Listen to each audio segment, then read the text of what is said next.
Okay, good morning and thank you very much for joining us. I am Yori Folari. In this particular season, we started this yesterday. It's, a national event. The NLC protest rally to support and underline the case of Asuu. They've been on strike, as we well know, since February now. It hasn't gotten better. The chair of the NLC chair yesterday, when he spoke with us, he said that all the matters, none of them have really been resolved yet. And so this action, as you well know, is to sort of underline that and also to serve notice. Well, today we have with us the Lagos Zonal Coordinator of Asuu, Mr. Adelaja. Is it Mr. Adelaja or Comrade Adelaja? Comrade Adelaja is much like it. Comrade Adelaja Odukoya. And he was very, very active yesterday because like all the states, Lagos, was also on the road yesterday. They were they were going to see the governor. They went to the governor's office, and but it didn't quite, turn out the way we had expected. But let Comrade Odukoya speak about that. The rally was a success to the extent that you indeed took off from Ikeja and landed up at Alanyse ultimately. But maybe we were speaking before coming on air that the fact that you were not able to deliver the letter personally, the message for the president personally to the governor, was something of a dampener. Yeah. Thank you so much, Gayori. It's nice being on set with you again. Thank you, sir. Yesterday was very wonderful. Yesterday was marvelous. And yesterday was equally very historic for us. And again, it equally demonstrated clearly that our commitment towards revitalization, towards saving public education in this country, painful as the burden is for us, is not wasted. We're on the streets in our numbers. The umbrella union, which is the NLC, was there to provide a platform. Other affiliate unions were there. And the Nigerian people were there, which those who lead this country and those who are responsible to running our educational system, our grand and this country the way it is, were on the street with us listening to comment from people. If they are Christian, Muslim, or animist, they will need to go and do some appeasing to their God with the kind of curse people were raining on them yesterday. So in terms of public acceptance, it was as if this should have come much earlier than now. I would thank the NSA for providing that platform. When we got to Alanyse, and again to me before I go further, we equally have to acknowledge the very historic, of course it's not surprising, presence of Comrade Femi Falana, SAN. I was with us, he joined us at Allen, and the distance from Allen to the governor's office, he was with us until the whole program was concluded. So that was quite. So it shows that it was not just about just shouting when there is need for action, it was there. So when we got to the governor's office, the first tragedy was that we were not even going to be allowed to enter the facility where this thing. This is a democracy for crying out loud. And we fought at the cost of our own life for this democracy, when most of these so-called leaders, rulers now are nowhere to be found. We were locked out. It took our spirited insistence, the intervention of Comrade Falana, the chairman of NSC in Lagos State, and our insistence that this is a democracy before common sense prevailed and were allowed in.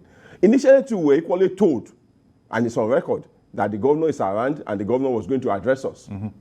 Well, after a while from nowhere, the story changed, and we were told he was no longer around, and the commissioner, not even the deputy anyway, not even the chief of staff, the commissioner for establishment, I think Mrs. Bonley, came to receive the letter on behalf of the governor and promised that. So for us, it is disappointing, especially when election, if people even do this, when you are just a few months to election, it shows how insensitive and the kind of contempt our leaders all the ordinary Nigerians. It's not the best. Well, it's almost as if, from your point of view, maybe you feel that this whole action is being taken for granted. Exactly, sir. Exactly. Whereas, particularly, the action is not even about Lagos State per se, you know. So you will even feel that it will provide a platform. The same thing happened in most other states around there. And we have some pockets of states where you have the governors. Exactly. I was going to say where you have the governors, they came out. That is how it should be. It is when you want to start campaigning now, you see them all over the places. Of course, the only tragedy is that, anyway, maybe with the new electoral law and what we're seeing will change. They hardly campaign. And that's the kind of contempt. Because if you know in another 4, 5 months, 6 months down the line, you will come back to seek for my mandate, you won't treat us with such disrespect and contempt. The 2009 collective bargaining agreement, because it was the chair of NLC yesterday who had said that no, that was what it was. It was a collective bargaining agreement. Exactly. She was right. Exactly, and that government has not been able to act on that. I think is one of the main issues that needs. It's actually the main issue. In fact, yeah, because the contents of that, if you would just paraphrase them. Thank you very much. The 2009 agreement is a collective bargaining agreement, and I need to situate that. It comes against the background that Asuu as a union, we don't go for awards. Awards is where a situation when the government just look at it, Laja, you are looking fine, take 10 naira. And tomorrow it feels, oh, Laja, you have said what I don't like. You are now on 5 naira. No. The collective bargaining agreement is an international standard for labor, where even in the private sector, employers and employees will sit down. Within our means and resources, we agree on what to do and what not to do about condition of service, the primus of which happen to be salaries, emoluments, and things like that. So that was what we agreed. And the three things are, for one, the condition of service, in terms of what are the salary, what are the emoluments, and things like that. Two, because for us as university lecturers, we are not just bothered about what we take home. We are equally bothered about what we produce. And what we produce is connected with the environment in which we produce. It's connected with the kind of instruments with which we work. It's connected with what we call global standard. They are global templates. Because when we talk about university, you are talking about a universal standard, whereby the product in Lagos is the same thing as the product in Hong Kong. It's the same thing as the product in Toronto. It's the same thing as the product in Washington.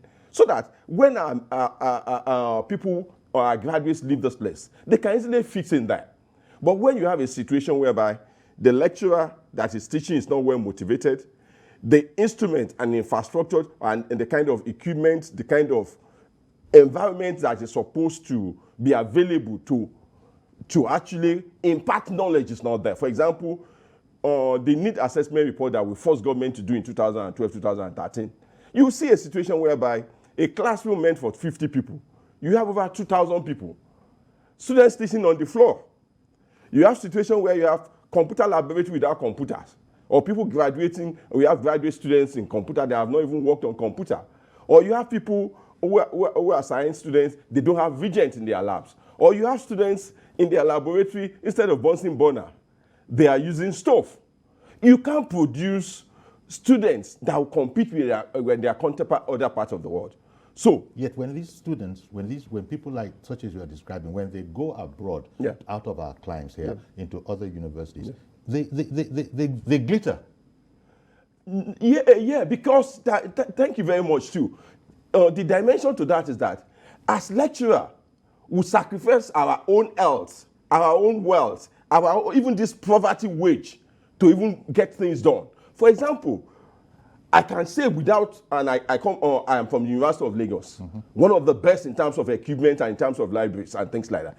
I can tell you for free that you can come to my office. There are books I have that you can't even see in our university library because I have personally, from my own personal resources, invested. So, and you use this as part of your teaching regimen. That is the essence, and for self-development. And I can tell you, there was this. I have a student it's now a PhD holder. He left the school. The kind of resources I was using for them in my 300 level course, that was the same material they recommend a compulsory reading for him at Oxford for an MPhil PhD program. But that book, as at that time, was not in our university library. So the fact that we have some of these students that excel is because of the sacrifice we are making.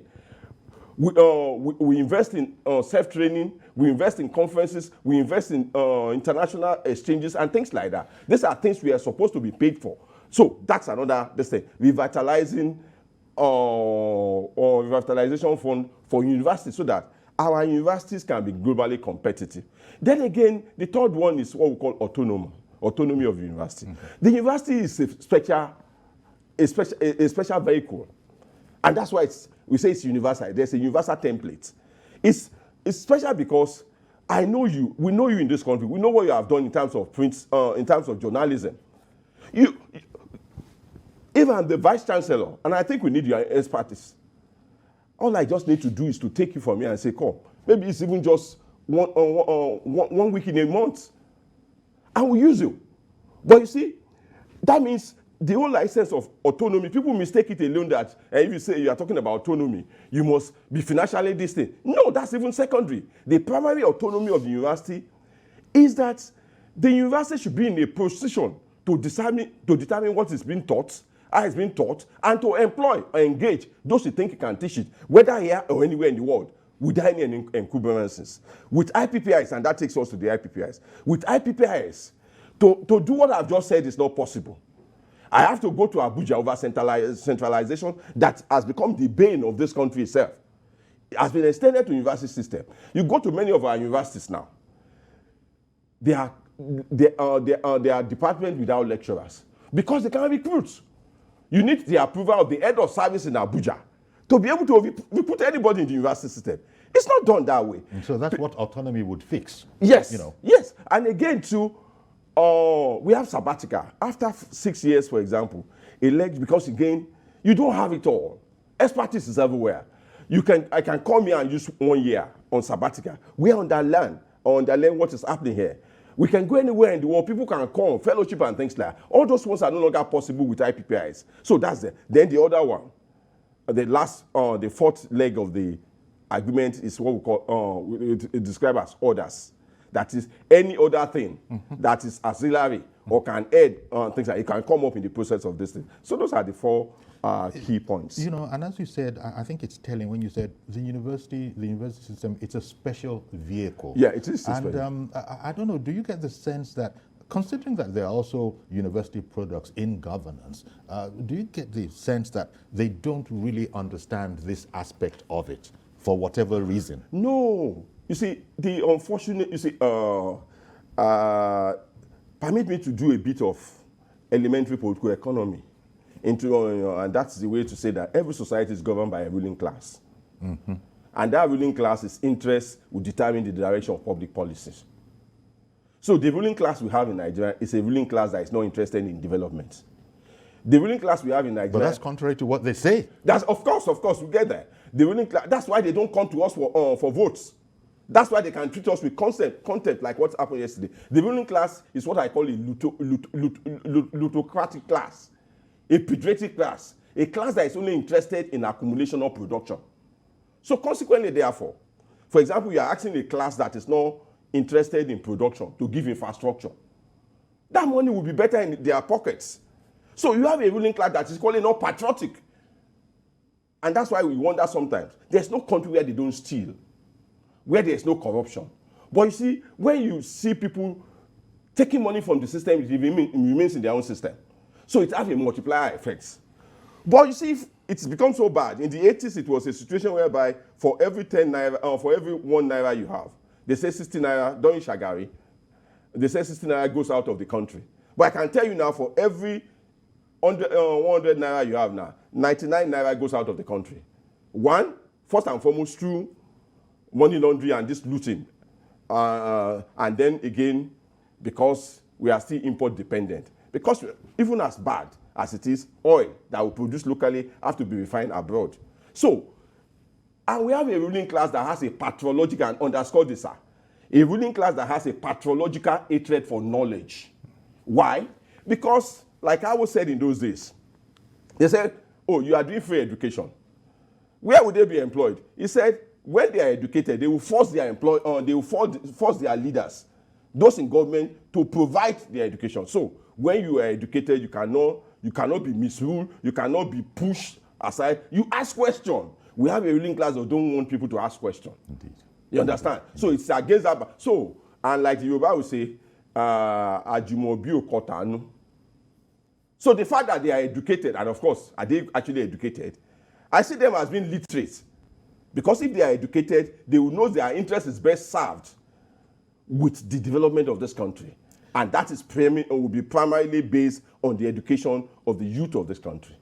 You know, the actions right now that happened across the country, in the states, some governors, you know, well, sort of, you know, were understanding.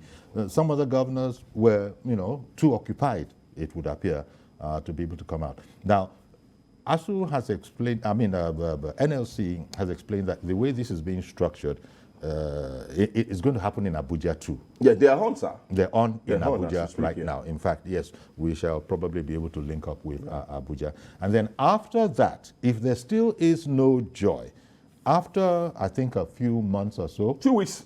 2 weeks. Yeah, 2 weeks. 2 weeks assess. Yeah. Then because you've been on this for 5 years, or 5 months, even this present. Exactly. This thing. Talk less about it, 2009. This present strike, it's already 5 months. And don't forget, 2020, this same strike is a carryover. So, but we can't. It is said that we can't really afford a total shutdown, not the way things are, and yet, if government doesn't change anything, NLC has said that is the way it shall go. So they have 2 weeks to consider. Yeah, because what the NLC should do, and they are trying to do, is what I call a shock therapy. Okay. Because it's obvious that, you see, as long as things, the convenience of this, our leaders, are still not disturbed, nothing will happen. And I'll give you an example. See the other time when the airport was going to be shut down because of aviation fuel. From nowhere, because they can no longer travel on the road again. The only way they can move, and they must get to Abuja, this over centralization, that's where they get all the money now and things like that. And this election time, they must fly. Within 24 hours, they release money. And then again, it will surprise you again that why are they the kind of, initially they told us there's no subsidy, they can't spend this thing. This year, about 4-point-something trillion has gone on subsidy. Next year, they project about 6.3 or something trillion. You ask yourself, and when you look at the demographic in terms of the number of vehicles on our roads, the fact that the industries are not producing up to capacity, you ask yourself, which is consuming this world? The yearning gap there tells you the gap within which primitive accumulation, corruption. So they are benefiting. They will do all those ones. And you know, government always says that, in fact, they've been saying this for as long as anybody can remember. We simply don't have the resources to, you know, come across. We have. Yeah, I was going to say. We have. It's our greed. It's the greed of our leaders. And maybe priorities. Priorities, how we fine. prioritize. Priorities, for example, okay, even let's limit everything to the life of this administration. Let's see the cost of living and things like that. What has this government done to reduce the cost of governance? In 2012, when we had the subsidy protest, cost of governance was part of the complaint. When Buhari was campaigning and he was equally protesting on the streets, cost of governance was part of it. What has they done to reduce the cost of governance? So, by the time you look at the average, the kind of money they spend on an average lawmaker, or even the presidency, you discover that the money is there. Or the kind of money that came from nowhere during the primary from individuals that are only government officials, that we don't know them to be involved in any other productive endeavor than being in government. And from nowhere. Some of them even play Bet Naija with it. Because, for example, look at Ngige. The Minister of Labour. The Minister of Labour. And when he discovered that he was going to lose, he ran back. Because being in government is that jackpot. What figures are bandied around? What would Asuu, for instance, I've heard various figures over a period of time. What is the kind of figure that would show seriousness of purpose from government that, look, okay, as it were, we've looked at this whole thing. We're now going to bite the bullet. What is the kind of, an initial kind of... Yeah, there are two dimensions to this issue. Sure. So when people talk about money sometimes, it is not total the old one that the old framework that is about a particular amount. For example, the other time I was talking about the need assessment. The need assessment program was carried out in 2013 by government. Please continue. The need assessment program was carried out by government in 2013, and they came to the conclusion that we need 1.3 trillion in order to make our university globally competitive. And because we equally know we're patriots, we know the problems we are facing in this country. We know, the economy and the way the economy has been brutally, mercilessly mismanaged. So, under President Jonathan, it was agreed that every year, for 6 years, 200 billion will be released every year. For 6 years? For 6 years. And don't forget, 200 billion is just what 2 people in APC put down. Oh, sorry, okay, it's million. Yeah. Okay. But again, this is within this thing. Yes. So, and under Jonathan, we got that. You understand? Since the government have been there, altogether in the last 7 years, what they have released is about, I think, 90 billion. Far less than what should be released within 1 year. Yeah. So one of the things we are saying now is that to show commitment that you are even serious, having defaulted over the last 7 years, release 200 billion. Yeah. Not to Asuu. The second stage of what I have discussed the other time when you asked for the question in terms of the agreement, revitalization of fund for public university. And it will shock you.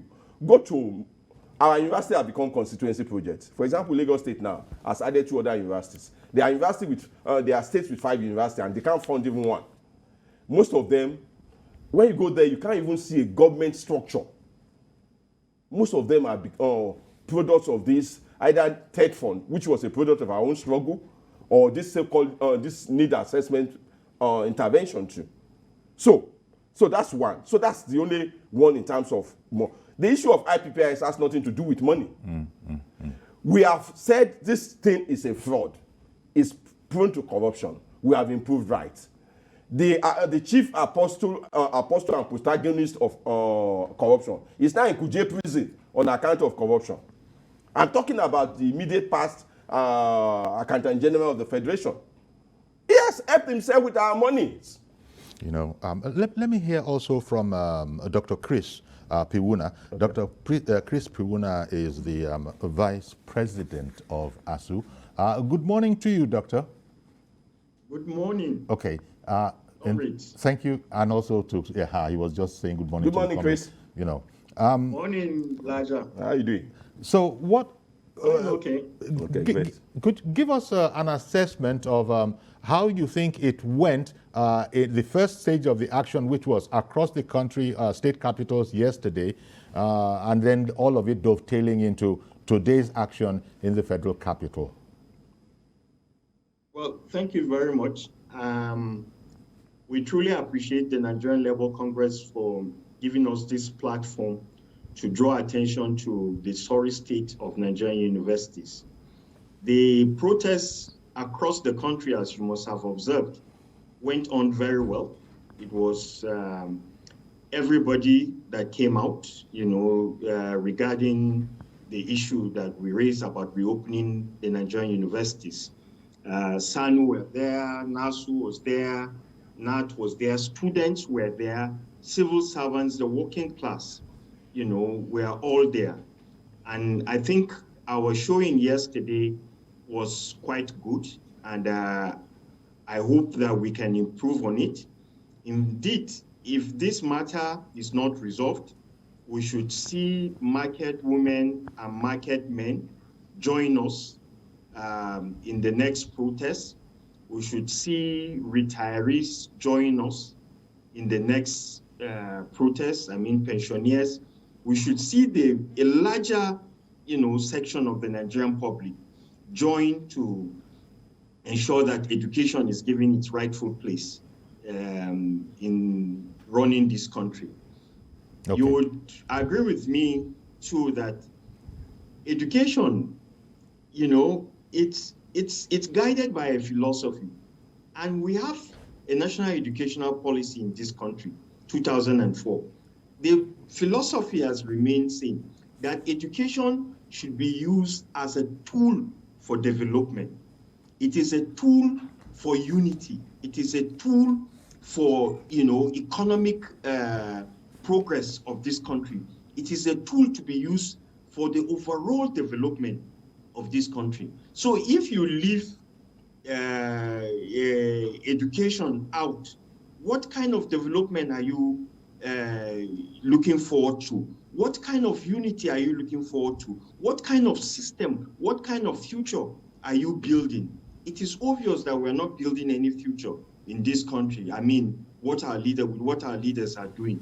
So we look forward to a quick resolution of this crisis, but then in the event, and we won't be surprised if government refuses to do the needful, we will not be surprised at all. It won't be the first time they are making promises or showing some promise, to act and yet fail to do what they have said they will do. But if that happens, I think we should have another protest that will pull out the entire Nigerian, society to the streets, because the change, comrades, the change that we need in this country is certainly not going to come over the table. It's going to come in the streets. It's going to come by our sweat. It's going to come by our determination. It is going to come by our courage to stand up to those that call themselves our leaders, because they truly have no interest of this country at heart. Okay. Thank you very much, Dr. Chris Piwuna, National Vice President of Asuu. Dr. Piwuna, back to you. Nigeria is the largest country in Africa by population, and this shows we have our children are growing up to education, to university education age, and so you've had this situation where universities are springing up all over the place. Yet it looks as if the resources that were available for maybe the first generation universities back in the 60s is what is being divided up among all these universities that are proliferating. I've heard university specialists talk about the sorry condition of financing for the state universities. Yet more states want universities. Is this not a situation, how do we come out of this kind of a situation against the backdrop of what you are protesting for, which is, I've just been hearing from your colleague here, Comrade Odukoya, that it's not all about money. It's also about the systems. It's also about so many other things. Talk to me about that, please, because it looks like this situation is going to get worse. Well, certainly, in the 60s, in the 50s, and even in the early 70s, establishment of universities was a very deliberate policy. It was a very carefully, thought out program. So they would say in the next 15 to 20 years, we're going to need manpower in media, mass communication.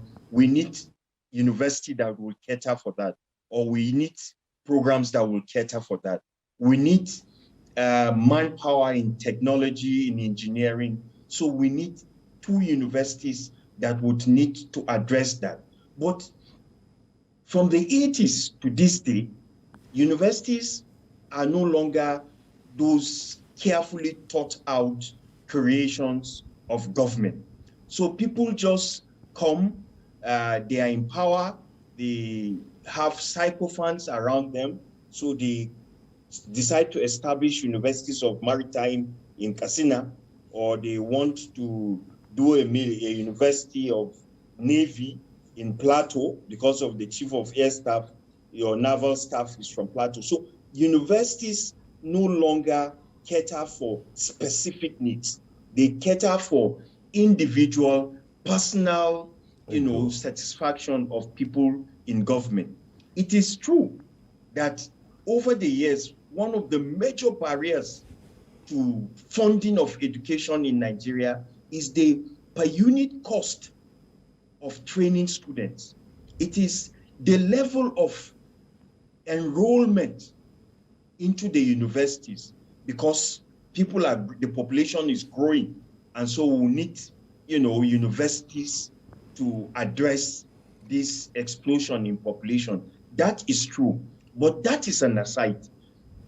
All these things can be addressed if there is proper funding of the system. In Africa, South Africa in particular, in 2012, the budgetary allocation to education in South Africa in 2012 was the entire budget of Nigeria.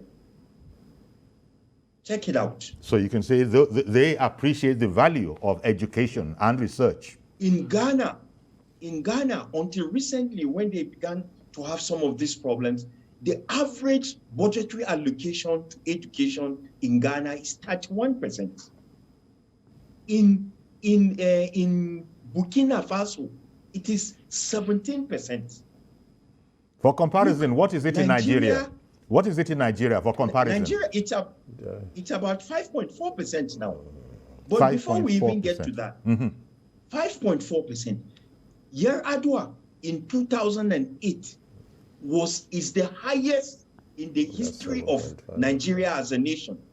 The Yar'Adua administration has given education the highest allocation, which is 13%, which is also far below what most African countries, allocate to education. So if we agree that education is the tool that we will use to cater for the welfare of our citizens, if we agree that education is the vehicle that we can use to develop our country, both economically, technologically, and otherwise, if we agree to that, then it means that if we take care of education, then the issue of unemployment, issue of insecurity, the issue of poverty, and many other things will be addressed. But you see, that is not the interest of our leaders. The interest of our leaders is to just score cheap political points. Okay. And so if I'm going to win this re-election as state governor, I will need to create 2 universities to cover these 2 zones or senatorial districts that I have problem. So it's about winning power and keeping power. It's not about development of this country. Okay, one moment, Dr. Piwuna. Like I beg your pardon, Dr. Piwuna. I beg your pardon. Sorry, sir. I have Ade in the UK has been waiting for quite a long while. Good morning, Mr. Ade. Thank you for waiting. You can understand. I wanted the doctor to land. I've been waiting for 1 hour now. Yes, but I'm sure you got some value added. So sorry about that. Yeah. All right, no worries. Sorry. My greeting to the 2 doctors in the studio. Let me bring you back to memory lane. During the time of President Jonathan, he was due to travel out of the country. And one of our TV, I can't remember the channel, the TV now, shows the condition, the condition of police barrack in Ikeja on national TV. When the President Jonathan saw that he divert his flight back to Lagos to physically come and see. So I want to give us a golden advice. Go and look at a professional camera man. Record those times the students are sitting on the floor. Record the laboratory. Record everything you know that goes there. Combine them together. Show it on TV. That will embarrass the government like the police barrack embarrassed Jonathan there. They will take action. The government who are just blaming Asuu, they don't know what you are going through. Because you are fighting for your pocket. Let the whole world see that this is what they call university. When you do that thing, when you show it, everybody will see it. Even some philanthropists can even come to your many universities and do something. But let them embarrass government through that. Because now government is saying something else, they are saying something else. So show that. That's why I bring it back to memory lane. I feel sorry for you people. But I know that God will intervene. That we have call on God, and God will intervene for us. Comrade Ade in the UK, you feel sorry for which people? This is where you and I actually quarrel. Are you not part of the people? He has gone. Well, thank you very much. Yeah, the impression I have to. Sorry, can I quickly give you a Please. Accommodate, please, thank you so much for that intervention. But what you asked us to do has actually been done way back by the government itself, way back 2013. There's a need assessment report with pictures, videos, documents that have shown all these rocks. That was the basis of the 1.3 trillion.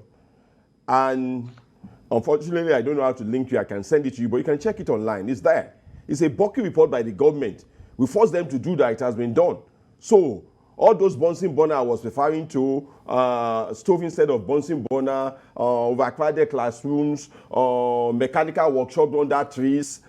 These are even in first generation universities and things like that. They have been documented. They are there. They are in the public domain. And I may equally send it to Oga Yori. So if they want to show it, they can show it to Nigeria. It's there. Yeah. It has been done ever since. Exactly. So, Dr. Piwuna, you spoke about the National Education Policy of 2004. If they know this document exists, what is your understanding as to why it is being treated with such, shall we say, levity? Because one hesitates to say that those in charge do not understand the value of education and research in the development of a nation. One doesn't want to go there because it cannot be true, hopefully. Dr. Piwuna.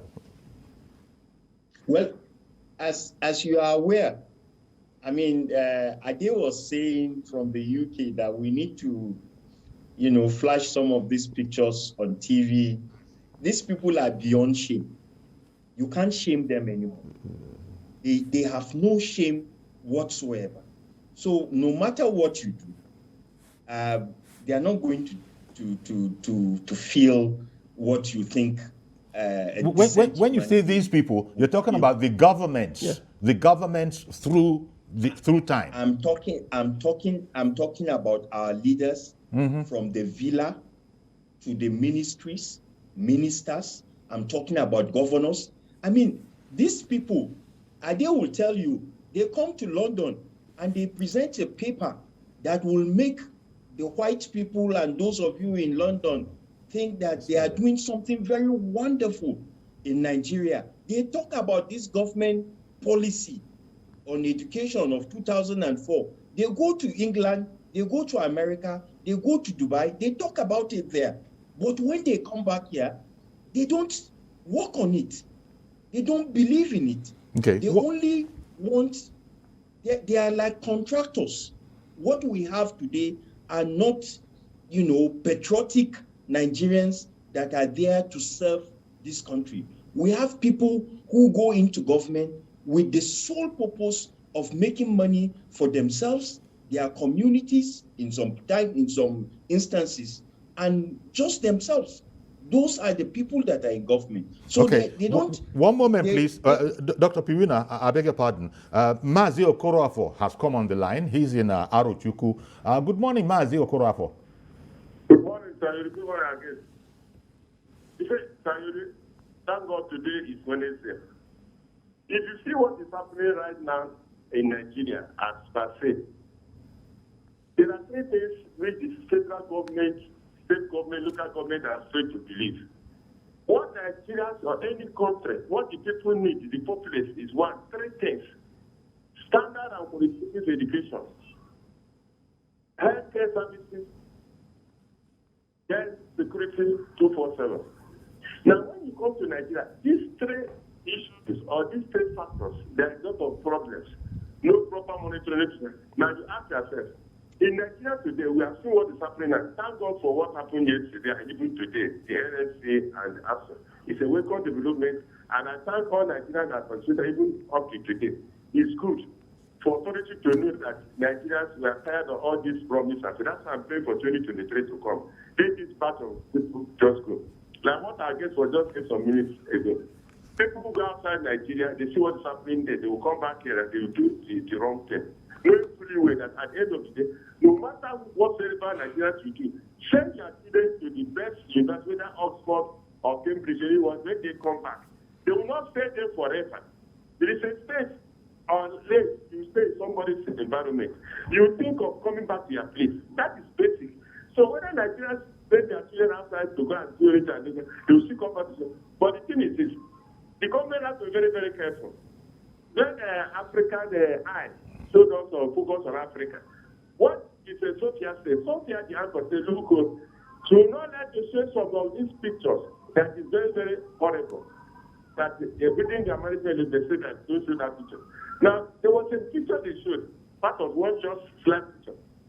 Do you know that people who went and kidnapped people and came to work that environment, over 100 boys with different types of machines, different types of ammunition, rejoicing for the people they brought into the bush. And people, one of them just sat down in the bush. And what was your man said? That he's very happy at least they will get money and do what? And buy ammunition. Now, I started asking myself and my colleagues in both ourselves, the ammunition that buy, is it for which people? Is it for Nigerians that are prepared for this election or for which people? You want money, kidnap people, collect money to buy ammunition, to fight food. That is what they done. Oh. I think we lost Mazi Okorafor. Mazi himself is a comrade, always. But you know, yeah, please. You know what Mazi is saying. Mm-hmm. If I could just jump in here, sure. What he is saying, this issue of funding Nigerian universities, the issue of the revitalization, proliferation of universities, was actually just a bit of why we declared this strike. If you go back to the text that our president read on the day we declared this strike, we also talked about the state of our nation, the state of insecurity in this country, banditry, kidnappings, poverty, rising cost of living. These are issues that we grapple with on a daily basis. And the Academic Staff Union of Universities is not only interested in issues that, bother around the university specifically. We also try to address the issue of, insecurity in this country, poverty, and all that I've mentioned.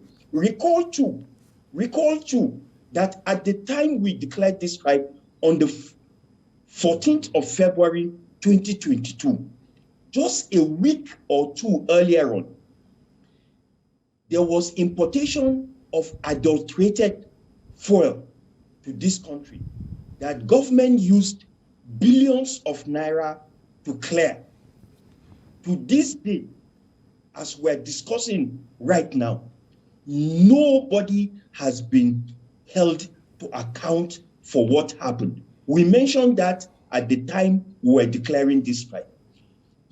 Nigeria, this government in particular, came in on the sole, mantra of anti-corruption, that they were going to fight corruption.